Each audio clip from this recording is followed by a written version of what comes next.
పది మందికి చెప్పి చేయించున్నాం. ఆయన కలపండి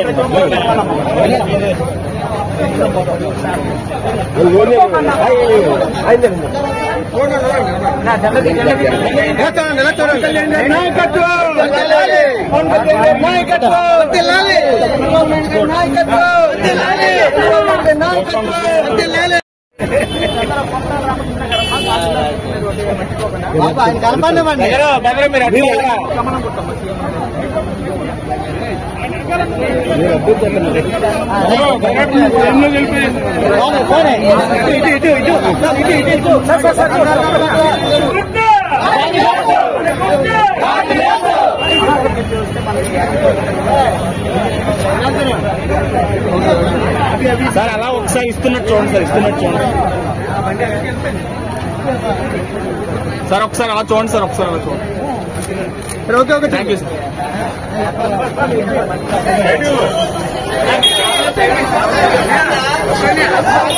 బీజేపీ మనం ఇక్కడ కొనసాగ రామకృష్ణ గారిని పైన బీజేపీని గెలిపించుకుంటే మనకు అన్ని పార్టీలు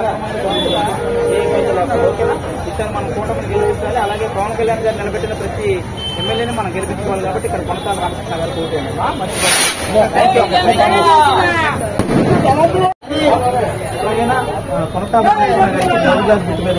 మర్చిపోకండి.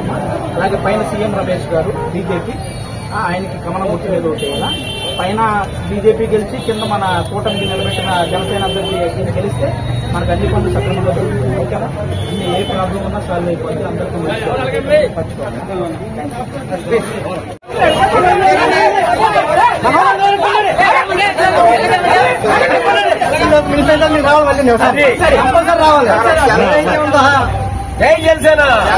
కళ్యాణ్ గారు నిలబెట్టిన మొత్తం ఎంతమంది ఉన్నారు కదా, 24 మంది. మొత్తం అందరూ ఎవరు గెలిచినా అంత దగ్గర మళ్ళీ వస్తారు. గెలిచిన ప్రతి ఒక్కరి దగ్గర ఈసారి మ్యాక్సిమం అందరూ గెలుస్తున్నారు.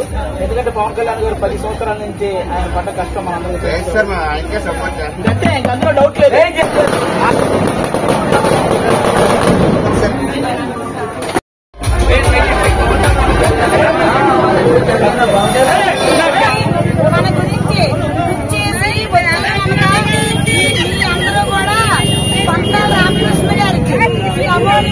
అతి పవిత్రమైన ఓటు ముక్కలు వేసి గెలిపిస్తారని ఆదరణ మరీ